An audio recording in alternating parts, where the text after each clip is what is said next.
ಶ್ರೀ ಗಣಪತಿ ಶಾರದಾ ಗುರುಭ್ಯೋ ನಮಃ. ಯತ್ರ ಯೋಗೇಶ್ವರ ಕೃಷ್ಣೋ ಯತ್ರ ಪಾರ್ಥೋ ಧನುರ್ಧರಃ ತತ್ರ ಶ್ರೀ ವಿಜಯ ಭೂತಿರ್ಧ್ರುವ ನೀತಿರ್ಮತಿರ್ಮಮ. ಶ್ರೋತೃಗಳಿಗೆ ಶ್ರೀ ಅಳಸಿಂಗರಾಚಾರ್ಯ ವಿರಚಿತ ಶ್ರೀ ವ್ಯಾಸ ಮಹರ್ಷಿ ಪ್ರಣೀತ ಶ್ರೀಮನ್ ಮಹಾಭಾರತದ ಉದ್ಯೋಗ ಪರ್ವದಲ್ಲಿ ಪಾಂಡವರಿಗೆ ದೇವತೆಗಳ ಸಹಾಯ ಉಂಟು ಎಂಬುದನ್ನು ದುರ್ಯೋಧನನು ನಿರಾಕರಿಸಿ ತನಗೆ ಜಲಸ್ತಂಭಾದಿಗಳಲ್ಲಿ ಇರುವ ಸಾಮರ್ಥ್ಯದಿಂದ ತಾನೇ ಪಾಂಡವರನ್ನು ಜಯಿಸುವುದಾಗಿ ಹೇಳಿದುದು ಎಂಬ 61ನೆಯ ಅಧ್ಯಾಯಕ್ಕೆ ಸ್ವಾಗತ.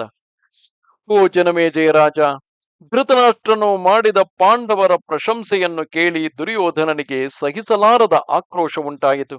ಆಗ ಅವನು ತಂದೆಯನ್ನು ಕುರಿತು, ಜನಕ, ಏನು ಹೇಳಿದೆ? ಪಾಂಡವರಿಗೆ ದೇವತೆಗಳ ಸಹಾಯ ಬಲ ಉಂಟೆಂದು, ಅವರನ್ನು ಜಯಿಸುವುದು ನಮಗೆ ಅಸಾಧ್ಯವೆಂದು ಹೇಳಿದೆಯಲ್ಲವೇ? ಈ ಭಯವನ್ನು ಬಿಟ್ಟು ಬಿಡು. ಕಾಮ, ಕ್ರೋಧ, ಲೋಭ, ದ್ವೇಷಾದಿಗಳನ್ನು ತೊರೆದು ಪ್ರಾಪಂಚಿಕವಾದ ಇಲ್ಲಿನ ಯೋಚನೆಗಳನ್ನೆಲ್ಲ ಉಪೇಕ್ಷೆ ಮಾಡಿಬಿಟ್ಟುದರಿಂದಲೇ ದೇವತೆಗಳಿಗೆ ದೇವತ್ವ ಉಂಟಾಗಿದೆ. ಈ ವಿಚಾರವನ್ನು ಹಿಂದೆ ವ್ಯಾಸ ಮಹರ್ಷಿಯು, ಮಹಾ ತಪಸ್ವಿಯಾದ ನಾರದನು, ಜಮದಗ್ನಿ ಪುತ್ರನಾದ ಪರಶುರಾಮನು ನಮಗೆ ಹೇಳಿರುವನು. ಮನುಷ್ಯರಂತೆ ದೇವತೆಗಳು ಕಾಮದಿಂದಾಗಲಿ, ಕ್ರೋಧದಿಂದಾಗಲಿ, ದ್ವೇಷದಿಂದಾಗಲಿ, ಲೋಭದಿಂದಾಗಲಿ ಯಾವಾಗಲೂ ಕಾರ್ಯಗಳಲ್ಲಿ ಪ್ರವರ್ತಿಸಲಾರರು. ಅಗ್ನಿಯಾಗಲಿ, ವಾಯುವಾಗಲಿ, ಯಮನಾಗಲಿ, ಇಂದ್ರನಾಗಲಿ, ಅಶ್ವಿನಿ ದೇವತೆಗಳಾಗಲಿ ಕಾಮ ಲೋಭಾದಿಗಳಿಗೆ ವಶರಾಗಿ ಈ ಲೋಕದ ನ್ಯಾಯಗಳನ್ನು, ವ್ಯವಹಾರಗಳನ್ನು ಮನಸ್ಸಿಗೆ ಹಚ್ಚಿಕೊಂಡು ಪ್ರವರ್ತಿಸಿದ್ದ ಪಕ್ಷದಲ್ಲಿ ಪಾಂಡವರಿಗೆ ಈ ಕಷ್ಟಗಳೇನು, ಅಂದರೆ ವನವಾಸ, ಅಜ್ಞಾತವಾಸಾದಿ ಕಷ್ಟಗಳೇನು ಇಲ್ಲದಂತೆ ಆಗಲೇ ತಪ್ಪಿಸುತ್ತಿದ್ದರು. ಆದುದರಿಂದ ದೇವತೆಗಳು ಈ ಪ್ರಾಪಂಚಿಕ ವ್ಯವಹಾರಗಳಲ್ಲಿ ಅಕ್ಕರೆಯಿಂದ ತಲೆಯೆಕ್ಕುವರೆಂಬ ಚಿಂತೆಯನ್ನು ಬಿಟ್ಟು ಬಿಡು. ಹಾಗಿಲ್ಲದೆ ಅವರು ಒಂದು ವೇಳೆ ಕಾಮ, ಕ್ರೋಧ, ಲೋಭಗಳಿಂದ ಅಸುರ ಬುದ್ಧಿಯನ್ನು ತೋರಿಸಿದ ಪಕ್ಷದಲ್ಲಿ ಆಗ ಅವರಿಗೆ ದೇವತ್ವವೇ ಇರುವುದಿಲ್ಲ. ಅವರ ದೈವ ಶಕ್ತಿಯು ಆಗ ಫಲಕಾರಿಯಾಗದು, ಅವರ ಪರಾಕ್ರಮವು ಸಾಗದು. ಮಹಾರಾಜ, ನನ್ನ ಮಂತ್ರಶಕ್ತಿಯಿಂದ ನಾನು ಅಗ್ನಿಯನ್ನು ಆರಿಸಬಲ್ಲೆನು. ಆ ಅಗ್ನಿಯು ಎಷ್ಟೇ ಪ್ರಬಲವಾದ ಜ್ವಾಲೆಗಳನ್ನು ಕೆದರಿ ಸಮಸ್ತ ಲೋಕಗಳನ್ನು ದಹಿಸುವ ಸ್ಥಿತಿಯಲ್ಲಿದ್ದರೂ ನನ್ನ ಮಂತ್ರಶಕ್ತಿಯಿಂದ ಅದನ್ನು ನಂದಿಸುವೆನು. ಮನುಷ್ಯರಿಗಿಂತಲೂ ಅತಿಶಯವಾದ ತೇಜಸ್ಸು, ಅಂದರೆ ಶಕ್ತಿಯು ದೇವತೆಗಳಿಗೆ ಉಂಟೆಂದು ಹೇಳಿದುದೇನೋ ಸಹಜವೇ. ಆದರೆ ಆ ದೇವತೆಗಳ ಶಕ್ತಿಗಿಂತಲೂ ನನ್ನ ಶಕ್ತಿಯು ಇನ್ನೂ ಮೇಲಾದುದೆಂದು ತಿಳಿ. ನಾನು ಮಂತ್ರದಿಂದ ಅಗ್ನಿದೇವನನ್ನು ಅಡಗಿಸಬಲ್ಲೆನೆಂಬುದು ಮಾತ್ರವಲ್ಲ, ಭೂಮಿಯು ಸೀಳಿ ಹೋದರೂ, ಬೆಟ್ಟಗಳು ಮುರಿದು ಬಿದ್ದರು, ನಾನು ಎಲ್ಲರೂ ನೋಡುತ್ತಿದ್ದ ಹಾಗೆಯೇ ಅದನ್ನು ನನ್ನ ಮಂತ್ರಶಕ್ತಿಯಿಂದ ಕೂಡಿಸಬಲ್ಲೆನು.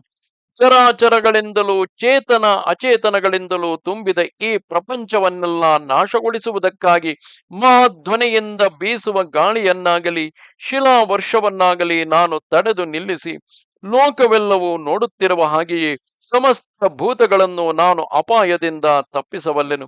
ನೀರನ್ನು ಕೂಡ ನಾನು ಸ್ತಂಭೀಕರಿಸಿ, ಅಂದರೆ ಗಡ್ಡೆ ಮಾಡಿ ಅದರ ಮೇಲೆ ನನ್ನ ರಥಗಳನ್ನು, ಪದಾತಿಗಳನ್ನು ನಡೆಸಬಲ್ಲೆನು. ದೇವಾಸುರರ ಕಾರ್ಯಗಳನ್ನೆಲ್ಲ ನಾನೊಬ್ಬನೇ ನಿರ್ವಹಿಸಬಲ್ಲೆನು.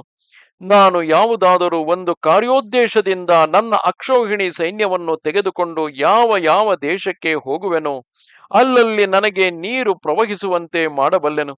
ಜನಕ, ನಾನು ಹೋದ ಕಡೆಗಳಲ್ಲಿ ಭಯಂಕರಗಳಾದ ಪ್ರಾಣಿಗಳಾವುವು ತಲೆ ಎಕ್ಕಲಾರವು. ನನ್ನ ಮಂತ್ರ ಪ್ರಭಾವದಿಂದ ಭಯಂಕರ ಭೂತಗಳು ಯಾರನ್ನೂ ಹಿಂಸಿಸಲಾರವು. ನಾನು ಇಷ್ಟಪಟ್ಟ ದೇಶಗಳಲ್ಲಿ ಪರ್ಜನ್ಯನು ಸಮೃದ್ಧಿಯಾದ ಮಳೆಯನ್ನು ಕರೆಯುವನು. ಪ್ರಜೆಗಳೆಲ್ಲರೂ ಧರ್ಮಿಷ್ಠರಾಗುವರು. ಜನರಿಗೆ ಯಾವ ಈತಿ ಬಾಧೆಗಳು ಇರಲಾರವು.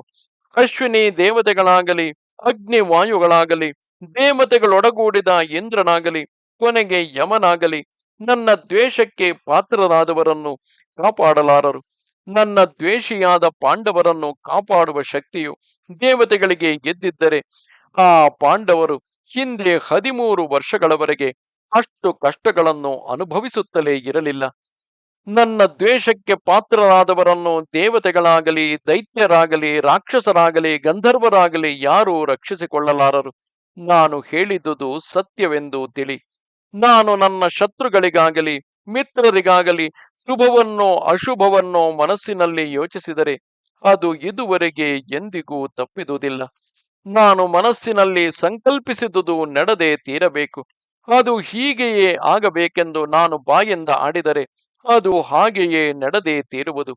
ನನ್ನ ಮಾತು ಎಂದಿಗೂ ತಪ್ಪಿದುದಿಲ್ಲ. ಇದರಿಂದಲೇ ನನಗೆ ಸತ್ಯ ವಚನನೆಂದು ಲೋಕ ಪ್ರತೀತಿಯುಂಟು. ಜನಕ, ನನ್ನ ಮಹಾತ್ಮ್ಯವು ಲೋಕಕ್ಕೆಲ್ಲ ಪ್ರತ್ಯಕ್ಷ ಸಿದ್ಧವಾದುದು. ನನ್ನ ಪ್ರಭಾವವು ದಿಗಂತ ವಿಖ್ಯಾತವಾದುದು. ಮಹಾರಾಜ, ನಾನು ನಿನ್ನ ಸಮಾಧಾನಕ್ಕಾಗಿ ಇಷ್ಟನ್ನು ಹೇಳುವೆನೇ ಹೊರತು ಆತ್ಮಸ್ತುತಿಗಾಗಿ ಹೇಳತಕ್ಕವನಲ್ಲ. ನಾನು ಇದುವರೆಗೆ ಎಲ್ಲಿಯೂ ಆತ್ಮಸ್ತುತಿಯನ್ನು ಮಾಡಿಕೊಂಡವನೂ ಅಲ್ಲ. ಆತ್ಮಸ್ತುತಿ ಮಾಡಿಕೊಳ್ಳುವುದು ಅಸತ್ತುಗಳ ಸ್ವಭಾವವು. ಜನಕ, ಆ ಪಾಂಡವರು, ಮತ್ಸ್ಯರು, ಪಾಂಚಾಲರು, ಕೇಕಯರು, ಸಾತ್ಯಕಿ, ಆ ವಾಸುದೇವನು ಇವರೆಲ್ಲರನ್ನೂ ನಿಗ್ರಹಿಸಿ ನಾನು ಜಯಶೀಲನಾಗಿ ಬರುವ ಸಮಾಚಾರವನ್ನು ನೀನು ಶೀಘ್ರದಲ್ಲಿಯೇ ಕೇಳುವೆ. ನದಿ ಪ್ರವಾಹಗಳು ನಾನಾ ಕಡೆಯಿಂದ ಸಮುದ್ರಕ್ಕೆ ಬಂದು ಸೇರಿದ ಮೇಲೆ ಅವುಗಳ ಸುಳಿವೇ ಕಾಣದಂತೆ ನನ್ನನ್ನು ಎದುರಿಸಿ ಬರತಕ್ಕವರೆಲ್ಲರೂ ತಮ್ಮ ತಮ್ಮ ಪರಿವಾರಗಳೊಡನೆ ನಾಶ ಹೊಂದುವರೆಂದೇ ತಿಳಿ.